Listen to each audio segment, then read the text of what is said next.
Welcome everyone.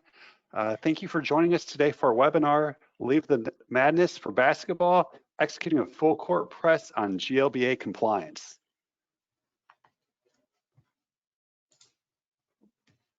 I'm Tim Gaber, an audit partner with Sikich, and I've been working alongside many of you in the higher education community for over 20 years, specializing in audits, examinations, and all the various types of consulting and special projects that Title IV eligible institutions are required to have to participate in the industry. I'm pleased to introduce my fellow colleague and today's presenter, Jeff Hay, member of the IT Solutions and Cybersecurity Sales team. While I have a lot of experience specializing in Title IV audits and related services, Jeff's experience in information technology goes well beyond my knowledge on the topic. With the GLBA rules effective last year for schools and the implementation of the 2023 audit guide, this subject has been one of the biggest sources of questions and concerns that's been brought to our attention. It really defines the intersection of expertise that Sikich can provide schools with both of our audit and technology services. With that being said, Jeff and I know that GLBA is one of the many topics near the front of most everyone's mind, and that is certainly confirmed by the large audience size today. We'll hear from Jeff in just a few minutes. But first, if this is your first time joining us, welcome. Sikich is a global company specializing in technology-enabled professional services. With more than 1,700 employees, Sikich draws on a diverse portfolio of technology solutions to deliver transformative digital strategies and ranks as one of the largest CPA firms in the United States. From corporations and not-for-profits to state and local governments and federal agencies, Sikich clients utilize a broad spectrum of services and products to help them improve performance and achieve long-term strategic goals.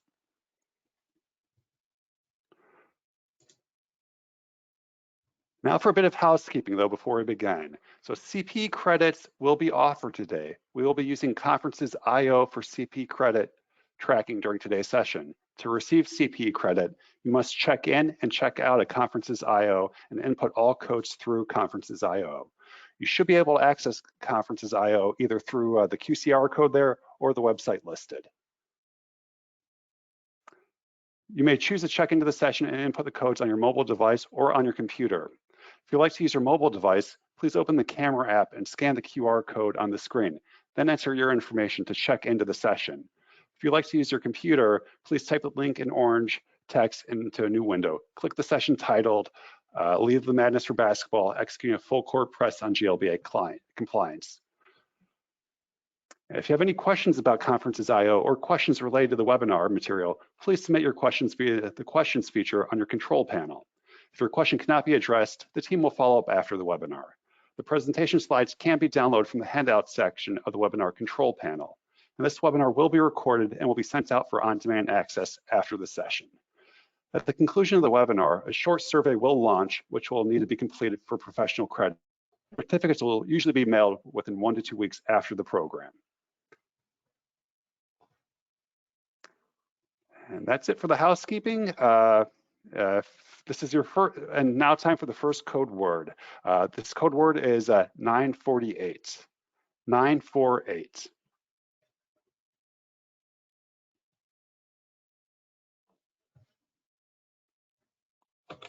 All right, and then welcome everybody. As mentioned before, Sikich is a professional services firm supporting a variety of industries with a focus on higher education and Title IV institutions through our audit practice.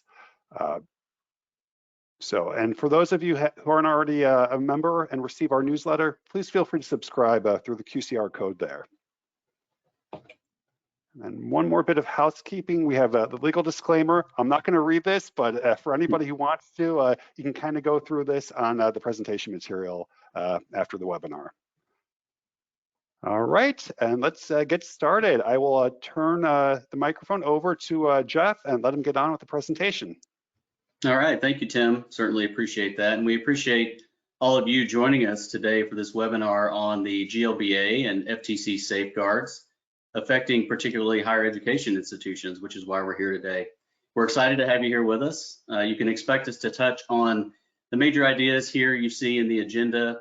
Hopefully you'll be able to gain some valuable insight for whenever you go to review these individual requirements or you look to evaluate vendors for services.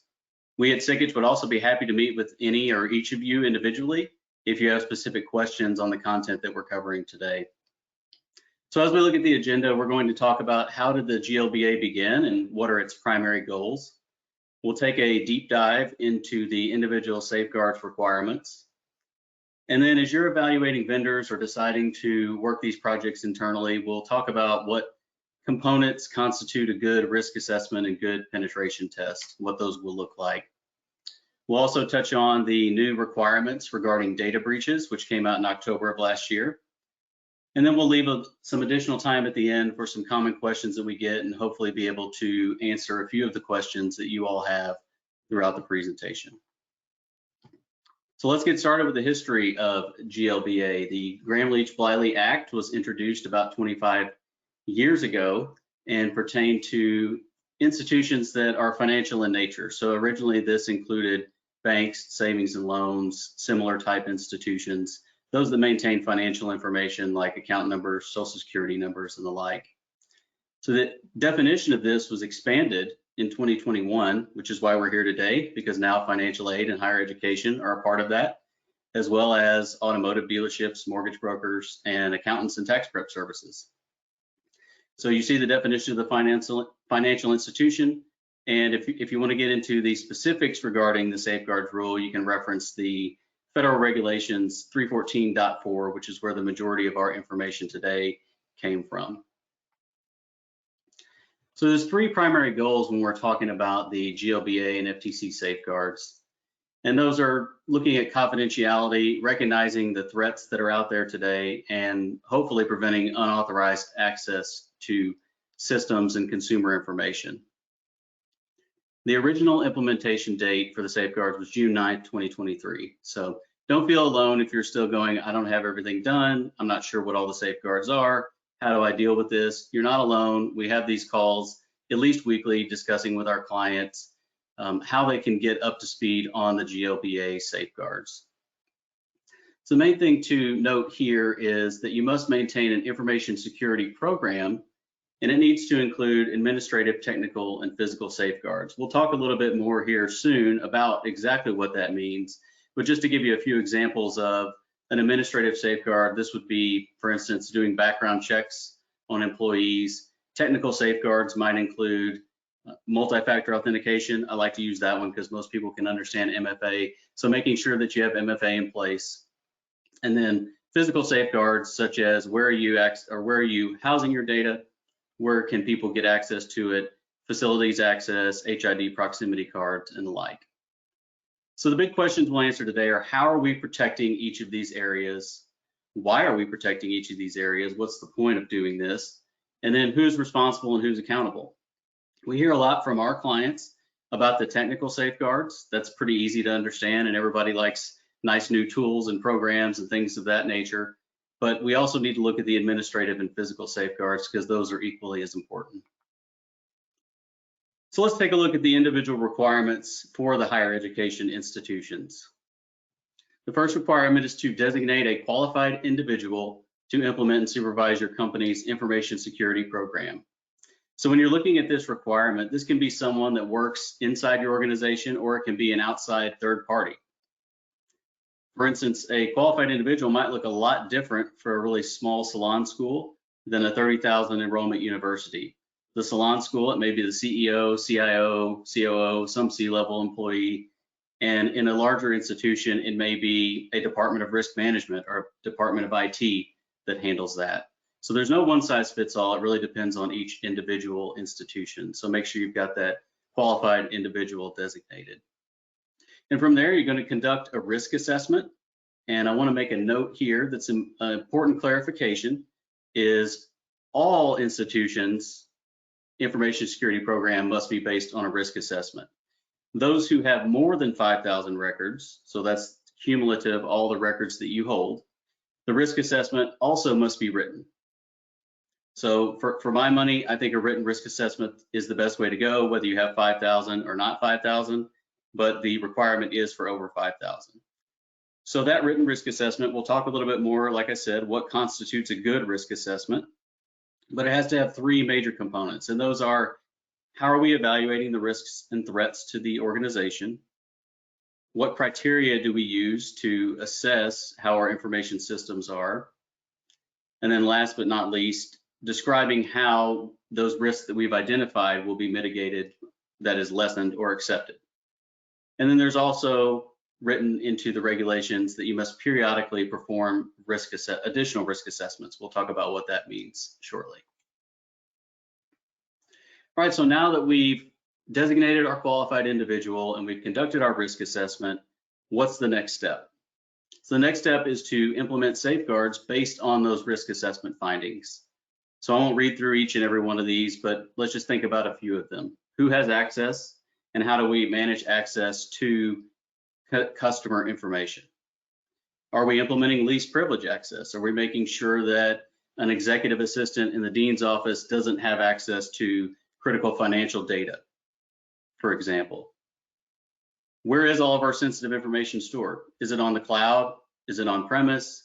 Is it a hybrid situation? Do we know where all of the information that is pertinent to these requirements, do we know where it's stored and where is it? And then also we want to make sure that our information is encrypted both in transit and at rest. So we want to make sure that that is done. And then as we're assessing our applications, some of those may be developed in-house. You may be developing those if you're a larger organization, or it may be that you are using third-party applications and you want to make sure that they are secure and that you're using those externally developed applications and understanding where they are with their security. Do they have penetration testing reports? Do they do their own risk assessment? Are they SOC compliant if required? We talked about multi-factor authentication a little bit earlier, but just to do a brief high overview of MFA, that's basically taking something that you know, such as a password or a passphrase, along with something that you have, such as a biometric marker or a phone identification where they send you a code on the phone. That's one of the most common. So using both of those constitutes that multi-factor and is one simple way to really implement these safeguards. We also want to think about what we're doing with that customer data when it's time to dispose of it. What are our records retention policies? How long legally and for compliance reasons do we keep that data on our systems? A lot of times it'll be 7 years in some instances. Do we need to keep data that's 10 years old? Do we want to purge that data so that we don't have to secure as much data? And then when we are destroying that physical media, let's say you're getting rid of computers or PCs, are we working with a data destruction company who can provide us an affidavit saying that that data was destroyed? So last and certainly not least, looking at logging using third-party tools. There's a lot of great third-party tools out there. We'd be happy to talk one-off with you about those. And then also there are some built-in tools to your Windows servers, your Azure servers, and the PCs that you have today. And that brings us to the second of 3 code words. So for those of you taking this webinar for continuing professional education credit, the code word is 161.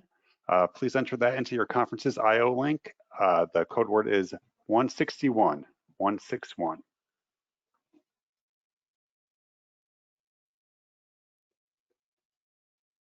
We'll leave that up for just a few more seconds.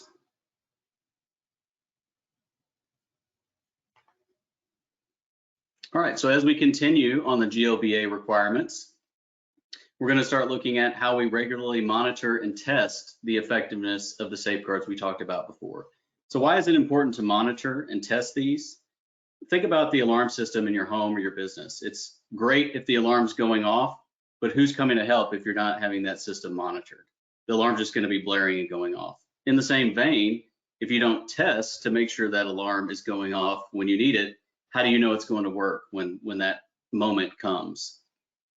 So we want to make sure that we're monitoring and testing the effectiveness of each of these safeguards we've talked about. So again, the greater than 5,000 records, there's just a few nuances with that, but I want to highlight one here. And that's those with greater than 5,000 records must conduct annual penetration testing as well as biannual scans through vulnerability assessments. So that's an important thing to note here today. One of the things that has been great about our clients performing these scans and pen tests is that quite a few of them have received discounts on their cyber insurance. In fact, I spoke with one client just a couple weeks ago who received about a 20% discount just from performing their annual penetration testing. So kind of killing two birds with one stone there. Then also we want to make sure that our staff is trained. And you kind of heard the old adage, you're only as strong as your weakest link. It's the same thing with the staff, right? There's plenty of training that's out there, security awareness training. A lot of times people really just think about KnowBe4 or phishing training, something like that, but there's other ways that you can train your staff, scheduling regular refreshers, such as maybe a 15 to 20-minute refresher course on cybersecurity awareness, doing scenario simulations for events or incidents, disaster recovery planning, pandemic planning. This is something I like to tell the story of. Around 2010, banks were really getting hit hard with making sure that they had pandemic planning in place. And a lot of the bank presidents that I work with just kind of laughed it off and were like, we're never going to have a pandemic. It's not something that's going to happen. Well, I think we all lived through 2020 and COVID, so we know that it was important to have those plans in place and make sure that they were up to date. An important note here about the staff is a recent report, the Verizon data breach report, which came out in the middle of last year. Almost 3/4 of data breaches involve some form of human element. I know a lot of people think that's just phishing, but there's a lot of other social engineering and phishing and other types of attacks that threat actors use. An example that comes to mind for me is within the last couple of years, I dealt with a regional bank who suffered a social engineering attack. And basically the way the threat actor worked was they called a customer service rep, frontline teller, and told them that they were with the IT department at that bank. And they even spoofed the number of the bank to make it look like a call was coming from the bank. And they created a sense of urgency, telling that person that they needed to install an update on their system. This person allowed them to get onto the system and install that update, which the update was actually malware. So they were able to get into that regional bank just from that. So, it's very important that we continually train our staff to be on the lookout for these things and be thinking top of mind about security awareness. So how are we going to monitor our service providers? So as we're looking at the service providers that we select, we want to make sure that they have the appropriate skills to do what we need to do in our organizations. Are they SOC compliant, as I mentioned before? Are they doing their own risk assessments? Are they auditing their systems? Can we get some reporting as we're doing our third-party due diligence and our vendor management? Can we get some reports from them that show that they're maintaining their appropriate safeguards? And then I think a common thing that you could do and something that's very helpful is, ask them for reference clients, particularly those reference clients that might be in higher education or a similar vertical, so that they can show that they really understand the needs that you have specifically within your industry. So as we continue along with the GLBA requirements, we want to ensure also that we're keeping our ISP current. That security program that we developed earlier, we want to make sure that it's current. New technologies are emerging all the time. I like to use AI as an example because everyone's talking about it, everyone's dealing with it, everyone's thinking about it at this day and age. So, let's use AI as the example of keeping it current. So as we're thinking about AI and keeping our program current, how are we adhering to license agreements and copyright laws if we're using AI? Are we ensuring that we're not violating any of those? Whenever we're sending information to ChatGPT or any other AI large language model, are we sending confidential or proprietary information? Or do we have policies in place to make sure that we're not sending confidential or proprietary information to that AI? And then how are we training our employees? Do we have formalized training programs? Do we have formalized user agreements around AI?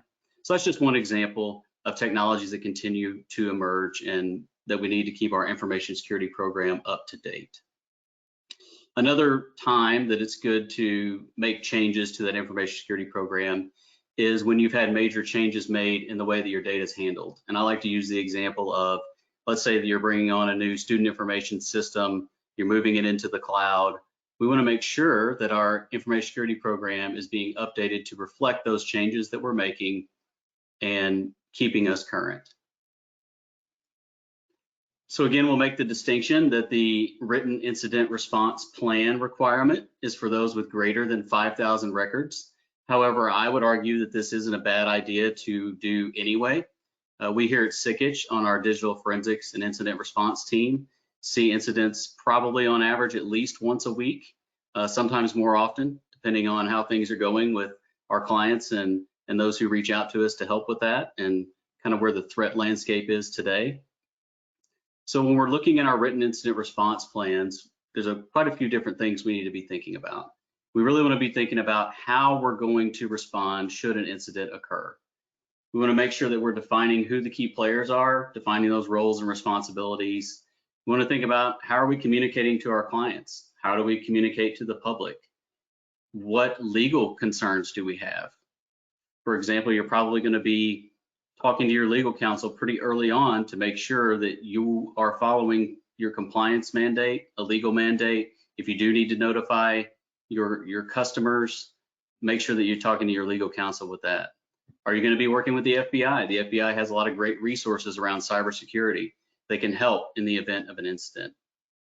So we want to make sure we have these procedures in place and that we document these and report these events and how we respond to them.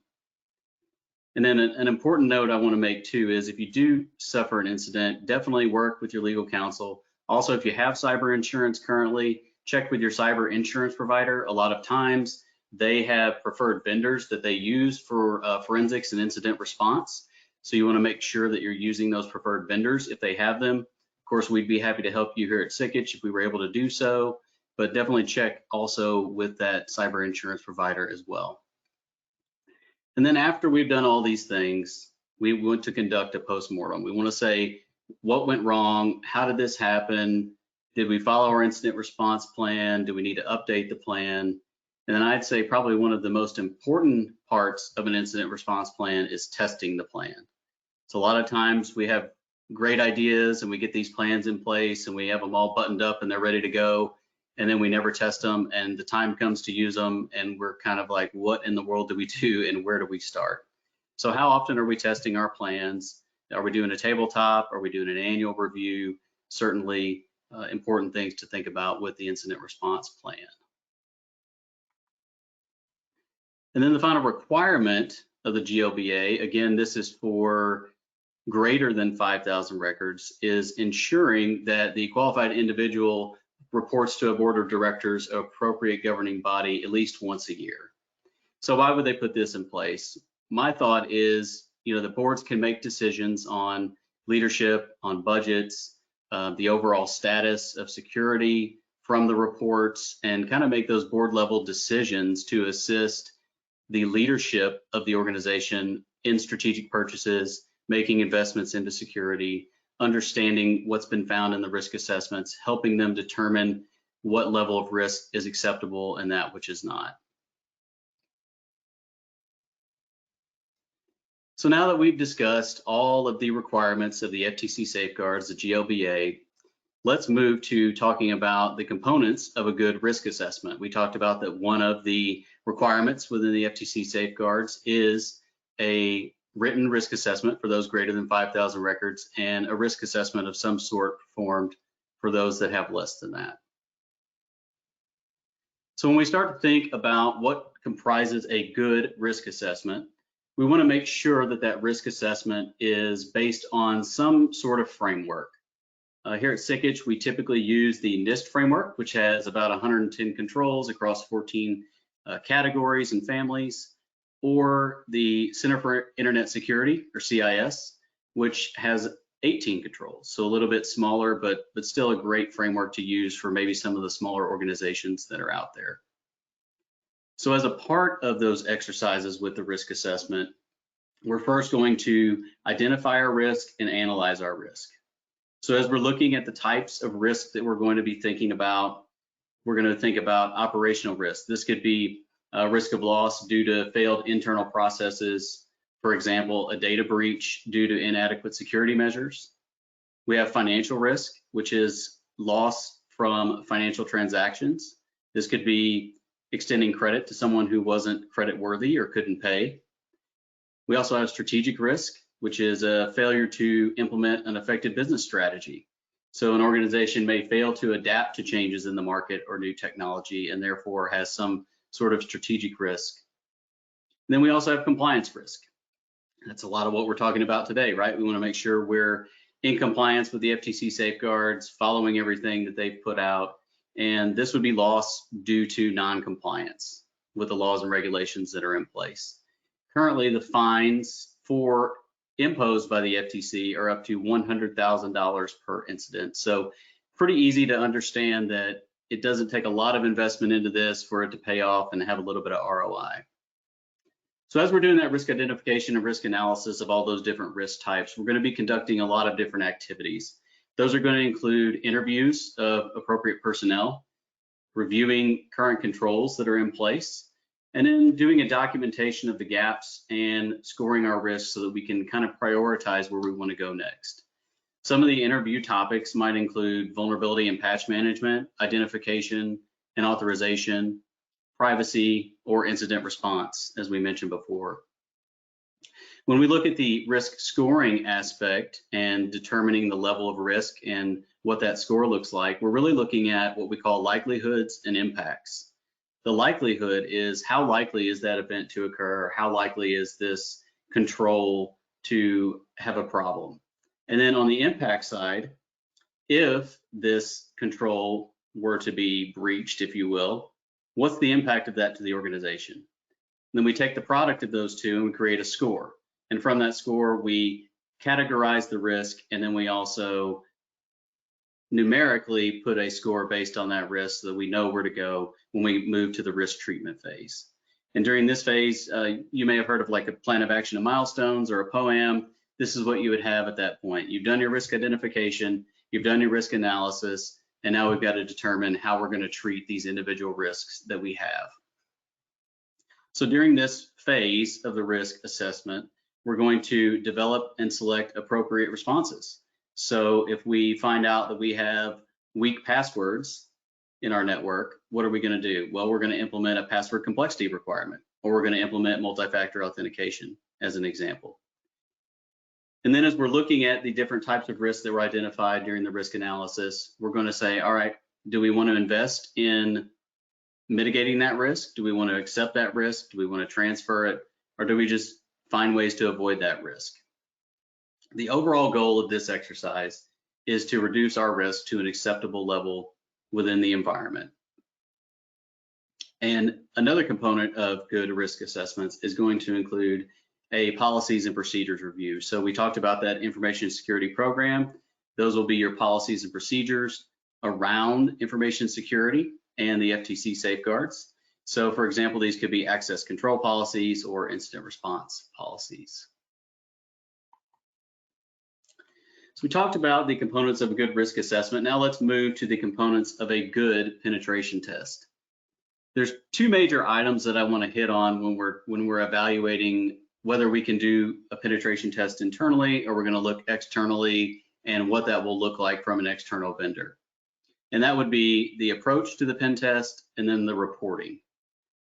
So the approach we'll handle first. Our particular pen tests at Sikich are based on NIST 800-115, which is a technical guide to testing and assessment.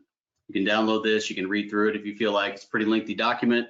If you can't sleep tonight, it might be something to download and try to help you fall asleep. But our pen testers have been doing this for many years. They're very familiar with the technical guide and the penetration test methodology that we're going to talk about here.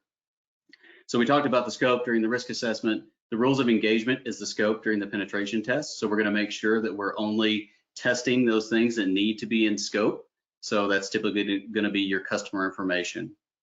Then we're going to perform some reconnaissance on the network. We're going to see what we can find from the outside using different tools and different websites to see if we can find any potential password leaks or anything of that nature.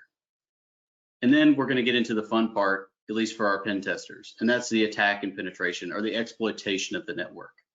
So we're really going to see which cracks we can get through, and we're going to see where we can get and how far we can go. Can we escalate privileges? Can we access files that we're not supposed to be able to access?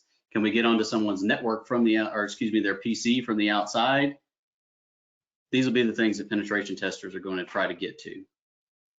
I want to emphasize a point here, however. We often hear a lot of times people use vulnerability scanning and penetration testing kind of interchangeably. But I want to make sure that we understand that those are not interchangeable terms, that they have two very separate and distinct meanings. So a vulnerability scan is scanning for known vulnerabilities and identifying them at the surface level, typically using automated tools, scanning like a Nessus scan, if you've heard of something like that.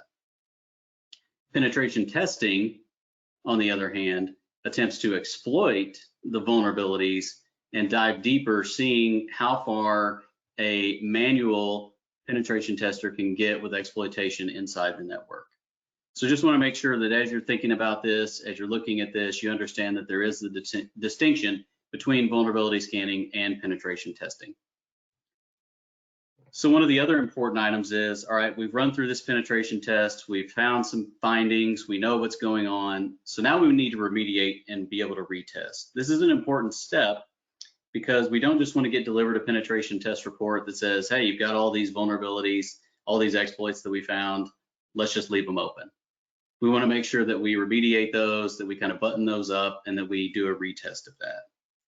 So again, this is one of those requirements that is for over 5,000 records. So it's required annually for those that are over 5,000 records.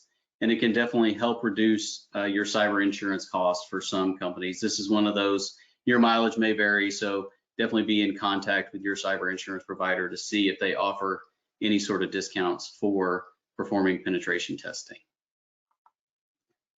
So we talked about the approach of penetration testing. Now let's talk about the reporting.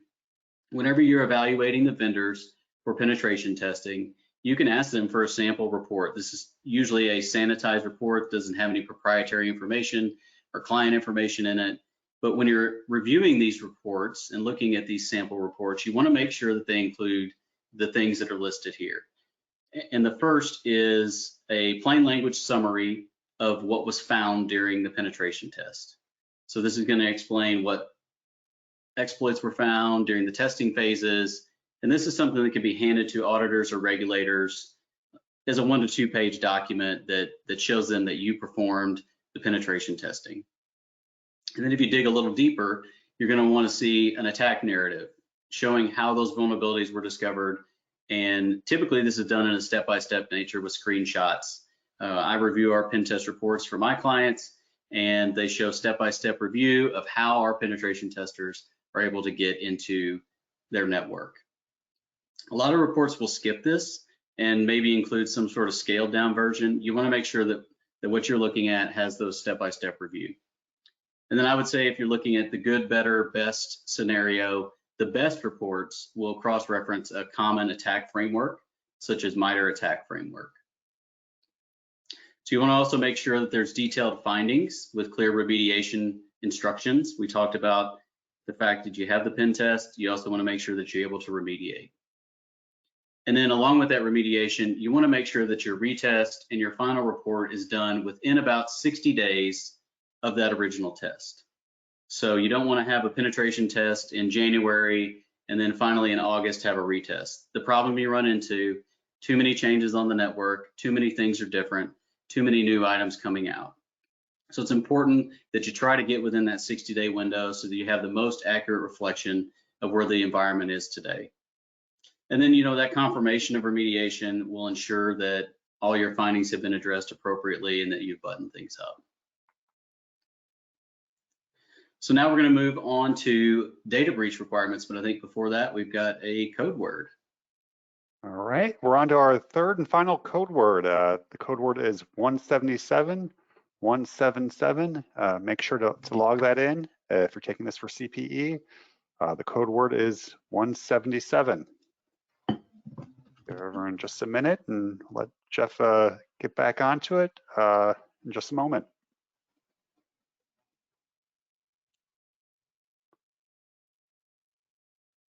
All right, 177 for that final code word. All right, thanks, Tim.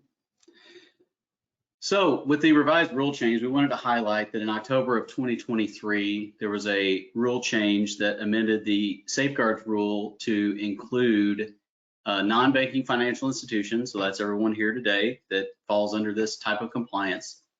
to report data security breaches. So I don't know if you all read or heard about, but in the SEC, the publicly traded corporations are having to do this. The FTC has also included the non-banking financial institutions in this as well. So any data breach that's affecting 500 or more individuals, got to report to the FTC. So what's important about this? There's the opportunity for reputational damage if you have to report a breach. So we want to make sure that we're securing our network. So hopefully we don't have to deal with this. There's also the potential for financial damage. We talked about the fines that are out there for the FTC. So an important note here is that this is effective May 13th, 2024. So the final rule came out in October, be fully ratified in May and in place after May 13th. So you may want to make, pardon me, a note of that date. So what gets reported to the FTC? You can definitely search their website and find this release, but we'll give you a little summary here of what gets reported. So you want to make sure that you're updating your IR plans with this information to ensure that it's included. So the name of the organization, which would be your organization, the description of the information involved in the event, what happened, who was involved, how did you find out about it, and then a date range if that can be determined. Sometimes it can't be. One of the things we referenced the data breach report previously in some previous years in that report, they talked about the mean time to detection. I like to talk about that a lot. And the mean time to detection basically means from the time a threat actor gets onto the network to the time that is detected on the network by someone or by some tool can sometimes be almost 6 months. So back to our housing example, it'd be like someone taking residence in my basement for 6 months and me not knowing. Pretty scary, pretty creepy, right? So we want to make sure that we're guarding these systems, that we understand those dates, and that we know when those threat actors are in the environment. We're also going to need to know the number of affected customers. Like I said, 500 or more, we've got a report, and then a general description of what happened. So as I mentioned before, if you experience an incident or you have cyber insurance, you definitely want to check with your insurance provider to see if they have a list of preferred or approved vendors to perform forensics. And then if not, there's companies like Sikich that certainly can help with those. So with that, we're going to move on to some common questions among our clients. And I think Great. Tim is going to run through a handful of those. Yeah, it looks like there's a lot of questions in the chat, so I'll start going through some of those, and yeah, we'll put you on the spot, Jeff. Okay. So I think the first one I see is, how often do I have to perform a risk assessment? Yes, so with the risk assessment, what we're typically advising clients is that every 2 to 3 years, you look at redoing that risk assessment. That's with the caveat of, as I mentioned during the presentation, if you have major changes in the way that your identifiable information or that customer information is held, you want to make sure that you're probably at least redoing a portion of that risk assessment to include that system. So if you get a new SIS system, if you get you move from premise to cloud, you want to make sure that you're redoing that risk assessment and updating the information security program to reflect those changes. The next one I see is, do I have to designate a qualified individual from outside the organization?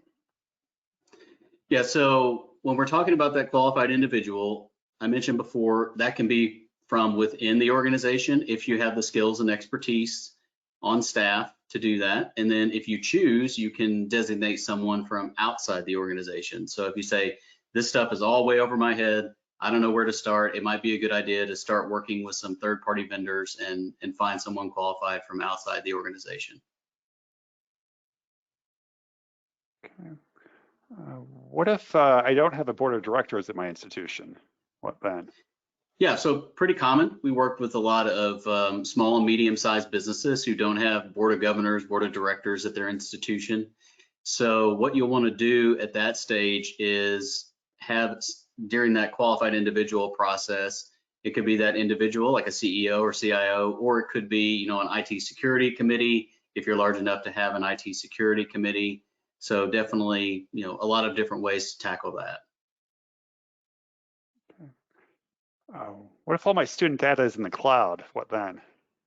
Yeah, this is a common question we get, not just with like GLBA and FTC, but in general, because a lot of people have this misconception that if I put my data in the cloud, it's no longer my responsibility to secure that data or access to that data. Well, I'm here today on March 6th to tell you that that's false. You still have to make sure that the access to that data is done in such a way that people aren't able to access it from the outside. I would say, in fact, that when you move to the cloud, if that's an internet-based system, could present some additional challenges and some additional things that you need to take into consideration in order to make sure that that data is secured. You want to make sure you're using that multi-factor authentication. You want to make sure that you're using strong and complex passwords to access that. And then again, you want to look at those service providers that you're using and make sure that they're showing you how they're keeping their systems current and how they're keeping their systems secure from a cybersecurity perspective. Okay. Next question is, does my third-party servicer have these procedures in place already? Yeah, so they probably have some, if not all of these procedures in place already. However, as I mentioned before, this is something that your data is still your responsibility. It's kind of a shared responsibility between you and your service providers. So you want to make sure that you understand whose responsibility it is and where those lie. And a lot of times the risk assessment can really help you shore that up and determine where those responsibilities are. Next one is, will this help reduce my cyber insurance premiums? Yeah, so in a lot of cases, again, this is your mileage may vary, but in a lot of cases, cyber insurance premiums are lessened because of doing things like the penetration testing or the risk assessment, or just ensuring that all these safeguards are in place. So what you'll want to do is, if you take on these activities and you complete these activities, definitely schedule some time with your cyber insurance provider. Talk to that agent and find out, do they offer discounts? It's very similar. I like the home example because most of us can understand, but it's very, very similar to if I have an alarm system in my home, I get a discount for having an alarm system that's monitored.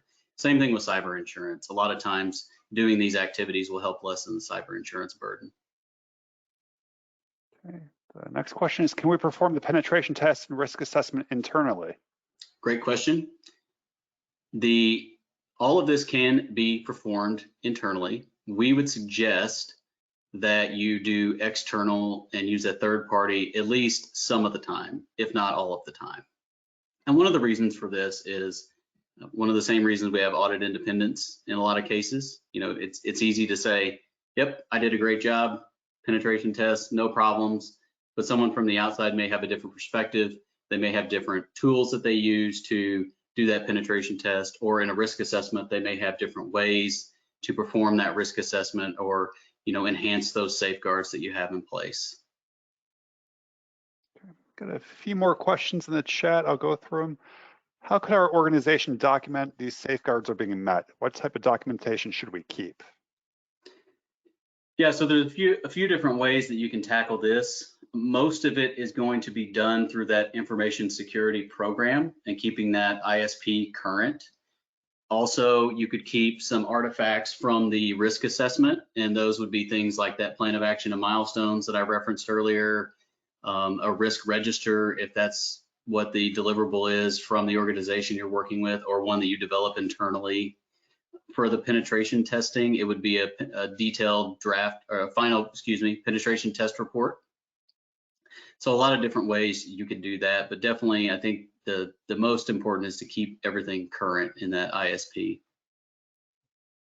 Okay, another one I have is, when you say 5,000 records, do you mean 5,000 students? So this would be 5,000 records. So that means any record that you have that has personally identifiable information as a part of it, Social Security numbers, addresses, this sort of thing that falls under your PII. You just want to make sure that you're counting all of those, and your SIS provider might be able to help with this, or your third-party servicer may be able to help with this, but it will include any of those records that you're holding and maintaining, which is why it's important to review that requirement regarding records retention and how you're retaining that, and really making sure that you're not retaining those records for too long. Okay. If you have less than 5,000 student records, which of these regulations apply? I guess what's the difference between being under and over that 5,000 threshold?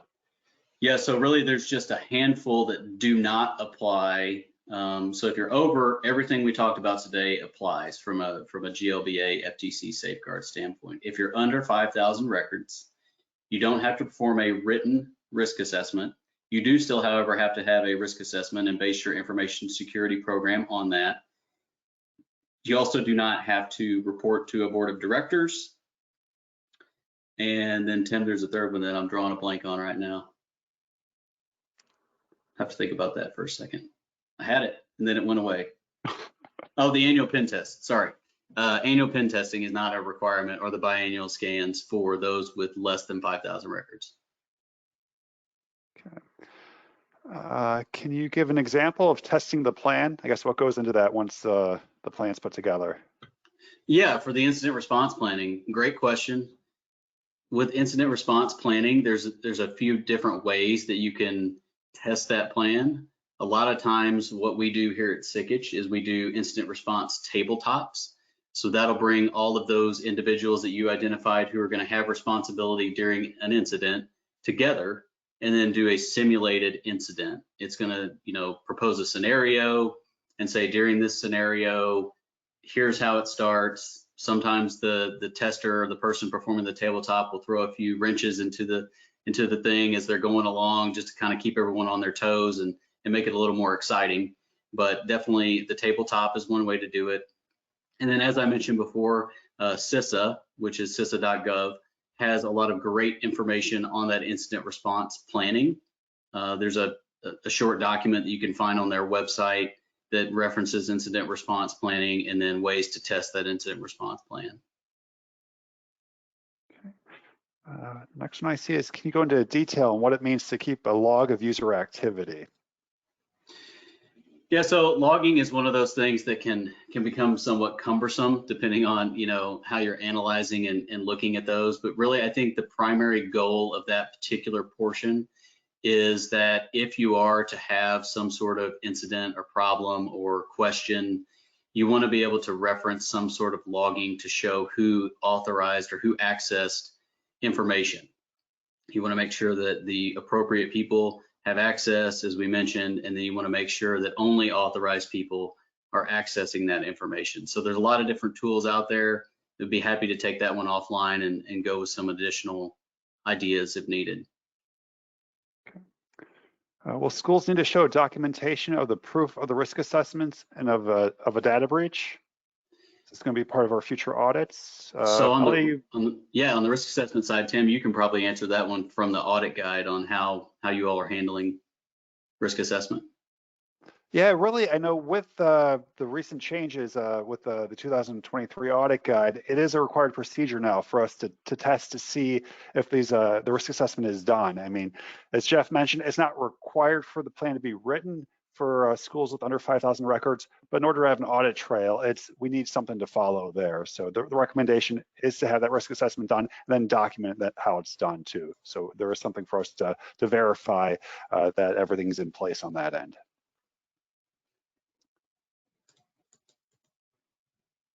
Are reporting requirements different for breaches that originate internally versus externally?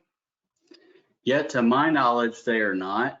I will do some additional research to ensure that that's true, but really it would be any of those data breaches that include more than 500 personally identifiable information records. Okay. Next question is, does Sikich offer these services for schools? And if so, is there a conflict of interest if you're also our auditors? So I'll let you handle the first part of that, Jeff. Yeah, absolutely. So we do offer these services to schools, and we do offer them to our audit clients, and I'll let Tim address the audit independence issue, but we definitely have resources for the risk assessment. We have resources for the penetration testing, for the incident response planning, incident response tabletop. So certainly happy to have additional conversations after this webinar with those who might be interested in learning more about that. So I'll let you address the audit independence. Yeah, from an audit point of view, we're okay with assisting on the risk assessment process. However, the design and implementation of the cybersecurity plan, that's where independence becomes becomes a question. So there has to be a split between what we're allowed to do on that end. But we're definitely able to assist in the first part of the process too, without jeopardizing independence for the annual audits on that end. Is cyber insurance required now?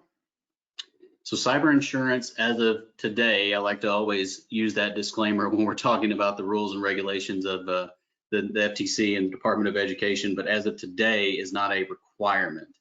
However, from a general business standpoint, definitely recommended to have cyber insurance. So as you're doing a risk assessment, whether that's written or with someone else, think about how do we recover after this? How do we deal with these sort of things? Are we financially prepared to deal with these things, or do we need to move some of that risk onto an insurance provider?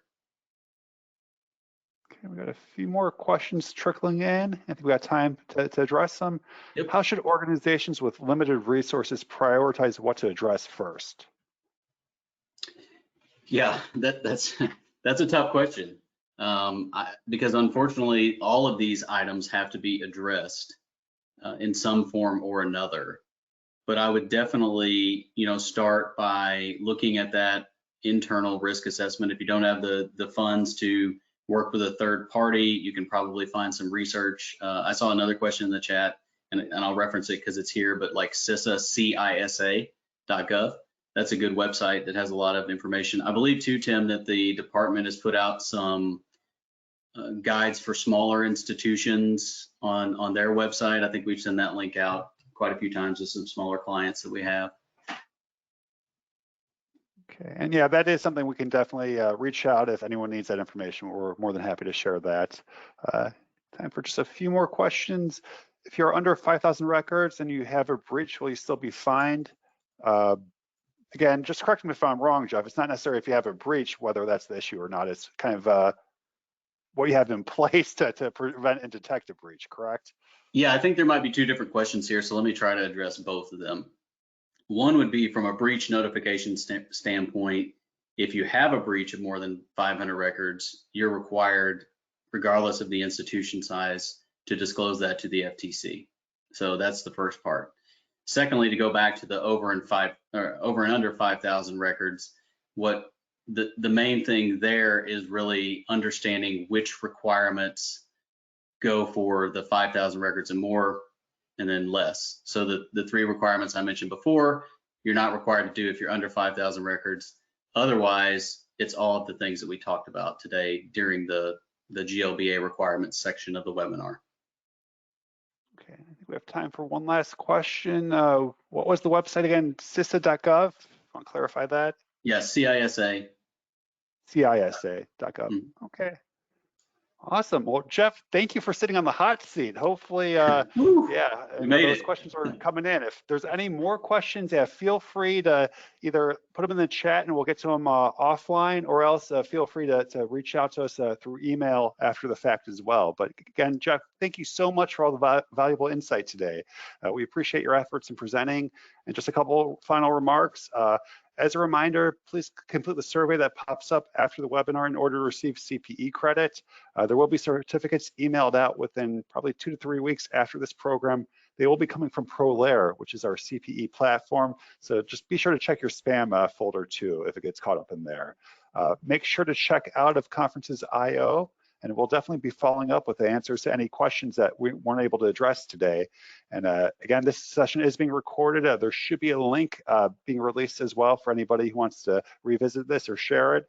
And again, thank you everybody for joining us today. We do appreciate all the attendance today, and yeah, it's been great. And Jeff, thank you so much for all this valuable information.